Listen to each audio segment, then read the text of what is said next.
රාජමැදුරේ ආලෝකය දිනෙන් දිනට වැඩි වෙනවා. තේජවන්ත රජ කුමරුන් මැදුරේ ඇති දැඩි වෙනවා. පුත් කුමාරයත් මව්දේවියත් සිරියහන් ගබඩාවේ සැතපීන්නකොට පිය රජතුමා නිතර නිතර ගොස් තමන්ගේ පුත් කුමාරයා දෙස බලනවා.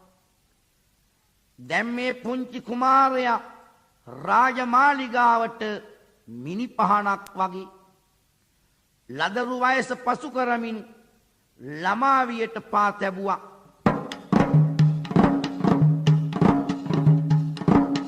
ගුරුවරයෙක් ළඟට ගොසින් ශිල්ප සතර නිපුණ වෙන්නේ. ගුරු වී ගුරු දෙපා වැඳලා රාජ මැදුර වෙතට එන්නේ.